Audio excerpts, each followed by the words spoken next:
Прывітаннечка! Гэта крынж тыдня, праграма на Еўрарадыё, дзе мы смяемся з недарэчных словаў і ўчынкаў чыноўнікаў і прапагандыстаў. Асноўная ўвага Беларусі, але не забываемся і пра ўсходніх суседзяў. Чым далей, тым больш крынжова выглядае тое, што яны выдумляюць і робяць. Зараз будзем разбірацца, што да чаго. Хіба ўсе гэтыя зумеры не тупыя? Такім пытаннем задалася прапагандыстка гадоў 40. Штопраўда, пасля ўдакладніла, што яна без негатыву, але дзяўчыне, з якой яна размаўляла, ўсё роўна давялося апраўдвацца. Но вы же зумер. Я зумер, да. Вы так сказали, как будто с оскорблением. Наоборот, я хотела спросить у вас, не обижает ли вас такое отношение к вашему поколению? Типа, ай, ну понятно, это же зумеры. Да, немного обижает, потому что иногда вот зумер ставят в одно положение с синоним словом «бестолочь». А на самом деле нет, зумеры бывают разные. Штопраўда, далей ідэалогія галаўнога мозга перамагла. І высветлілася, што зумеры ўсё ж аднолькавыя. І ўсе як адзін патрыёты, хотя за мяжой и платят больше. Спрашиваю, вот, например, давайте без камер. Вот скажите, вы хотите, допустим, уехать из Беларуси, поехать в Польшу, Прибалтику, там как раз-таки платят довольно-таки побольше? Мне отвечают нет. И среди наших одноклассников, либо же сокурсников даже и не было такой мысли взять и бросить свое государство. Ну вось, а яшчэ кажуць, што моладзь па-за палітыкай. Адразу ў некалькіх беларускіх будаўнічых гіпермаркетах прадаюцца паштовыя скрыні з гербам Расіі.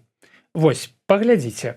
Пры гэтым пакупнікі заўважаюць, што паштовых скрыняў з гербам Беларусі там набыць немагчыма. Можна было б сказаць, што нехта проста спіхнуў у крамы неліквід, але тлумачэнне хутчэй за ўсё іншае, і яно нам не спадабаецца. Калі такія скрыні ёсць у продажы, значыць, нехта іх набывае. І хутчэй за ўсё гэта расіяне, якіх у Беларусі робіцца ўсё больш і больш. На 5-й канферэнцыі «Новая Беларусь» усё было прыкладна так жа, як на 4-й канферэнцыі «Новая Беларусь». Ну то бок, дэмакратычныя сілы за ўсё добрае, рэжым трэба даціскаць і гэтак далей. І ўсё там было так гладка і прадказальна, што крынж давялося ствараць штучными методами. Are you from America? Almost. I'm from Denmark. Денмарк, Катюша, это? Денмарк? Это, ну, типа Америка, да? Взять интервью нашей Светланы Георгиевны. Кружили ее бугаями. К народу не подпускают вообще. Давайте, не стесняйтесь, подходите. Freedom and democracy for Belarus. Демокраси говорит. Do you know Obama? Yes, I know Obama. I actually meet Obama several times. Ну вот эта хэбэшечка, я вижу. А у меня туфлики. Пожалуйста. $15 Белвест. А у Светланы Георгиевны? Президент. От народа прячется президент. То есть у вас анархия. Я правильно поняла? Они меня и побили. Они мне хотели руку сломать. ЛГБТ нам не надо. Аборты нам не надо. Тоже. Представьтесь. Лев Львовский, экономист. Порычите все-таки. Арррррр. Ни одной вилки мы не видим, только ложки. Какого-то хера. Вось гэта добры якасны рэпартаж. Такі крынж нам патрэбны. Не ўсе тренды з соцсетак аднолькава карысныя для брэнда, але не ўсе гэта разумеюць. Вось, напрыклад, якую рэкламу свайму міжнароднаму аддзяленню зрабіў Гомельскі дзяржаўны тэхнічны універсітэт.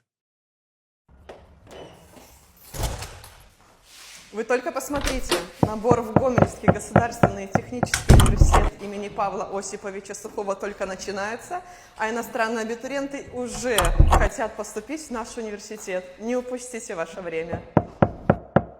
Ну, пасля такога замежных абітурыентаў ва ўніверсітэце напэўна прыбавіцца. Але ў мяне засталося два пытанні.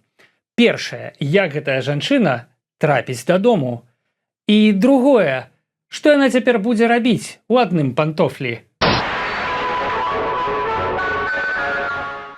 Гэта быў крынж тыдня на Еўрарадыё. Праз пару дзён будзем разбірацца з наступнай порцыяй хлусні і прапаганды. А пакуль усім міру, разборлівасці і добрых праўдзівых навінаў.